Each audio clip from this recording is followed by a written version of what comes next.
It seems as though fruitcakes have two camps, those who love it and those who don't. Rarely has a holiday treat polarized so many. And in the opinion of myself, a born-again fruitcake lover, and Moni Schiller, Canada's fruitcake queen, those who claim to be haters simply haven't tried good fruitcake. Well, I started it as a business 8 years ago in 2004. But prior to that, I would make fruitcake and give it as a gift. So I've probably made fruitcake for decades. Where do we start, and do you trust me enough to be involved? I'm going to allow it. Oh, good. You're a very nice person. Aw, did you hear that, everybody? Okay. Okay, we're going to start with butter Okay. and sugar. So these two items are going to go into my lovely large mixer. Okay. Lots of sugar? 2 cups. Well, 2 generous cups. that's right? a lot. Okay. But you know, we're going to make 14 of those Okay. whole loaves. So Oh, well, that doesn't seem like it's so not much. that much when it's divided by 14. When I say fruitcake to people, of course, many recoil in complete terror and horror. But I say to them, I don't like the fruitcakes you've eaten either, because I know they're dry, they've got those weird, square, icky little hard bits in them. Nobody knows what that is. And I wouldn't eat that. So I implore them to try mine, and they're very frightened, but I coax, come on, you can. They try my fruit. Actually, this is really good. Let's see. So fruitcake is an unfortunate word for the product that I make. When we first got here, I noticed there's this bowl of giant, I thought they were walnuts, but they're actually pecans. And I said, I don't like pecans. And you said, but these are different. And now I like pecans because... They are gently roasted in the oven first. And what So- a huge difference. There's no funky pecan bitterness at all anymore. Yeah, it helps a lot. They're really good. Yeah, it's just another unfortunate step, right? So we just chop these kind of grossly, because what I like, and you'll see when I do the other fruit too, I like sort of half of it chopped, but sort of largish pieces in there too, so that you get whole bits of nuts and fruit. I can't help picking, I'm sorry. That's fine. You're the host. You're allowed to do that. I'm gonna hang out here all the time. I used to have a business with a partner, and we contracted to the government to do various job search programs, and we had an accountant, and she gave this to us as a gift one year as a Christmas present. And I said, oh, Marion, that's the best fruitcake I've ever eaten. Can I have the recipe? Which she gave me, and it is just out of a cookbook. And I started to make it and give it as gifts, and then people said, oh my God, if you ever made this, I would buy it.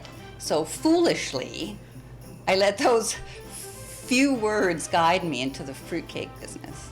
And now comes the part of the fruitcake making that I think a lot of people are discouraged by if they want to try and make their own. Because even you say it's not the funnest part, it's the sticky part. It is. It's very, very horrible because the fruit is sticky, but you have to cut it up a little bit. Oh yeah, you can. So unfortunately, you have to put it on your cutting board and chop. It's a lot of fun for me because I love to bake and cook, and I love to write, and I have a blog, a weekly blog on my website, and I write a monthly newsletter, so I get to explore all these strange creative facets. Okay, can you hand me the red ones? Uh-huh. So good.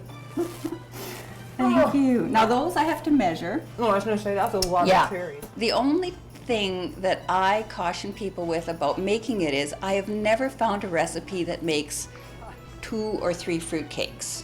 If you look at any fruitcake recipe, you end up with an awful lot of product. And I think that's what scares people, because you're going to end up with 12 fruitcakes that you're making for the first time, and it costs a lot for the ingredients. So I would almost try to cut a fruitcake recipe in half. Some flour and a few other secret ingredients join the fruit, nuts, and chocolate in the bowl. Then off to the big blender and into some parchment-lined tins. And a slow hour in the oven means Moni and I are on a break. So cheers. Here's to us.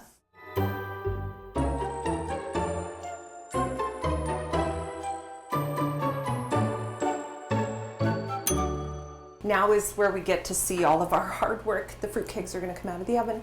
Okay. Okay. Oh, the smell in here is incredible. Oh, and they're Now so here's pretty. those little babies coming out. Little babies. Wow. but I guess you're so experienced, you don't need to poke them.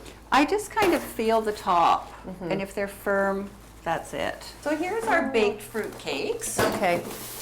And the first thing we're going to do is tip them over like this and just gently pull them out of the pan, and then take off the parchment, and voila, a lovingly beautifully made little fruit cake. Now we're going to put in the brandy. Now, are you really measuring? I'm not really measuring. I'm not doing this for any measuring purposes whatsoever. I want a container with a spout to make it easier. Okay. Because I do all this It smells so good. after fruitcake number 20,000 kind of by feel. Right.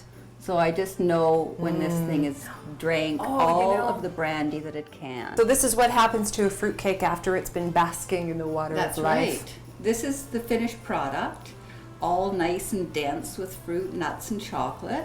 So I'm going to cut into that, Oh, and then you wow. can see how nice that is to slice. you know, I won't say it's like I thought it would be. It's even better. It's Oh, that's nice of you. Moni makes her fruitcakes and a bunch of other delectables year-round. More information is available at fruitcake.ca.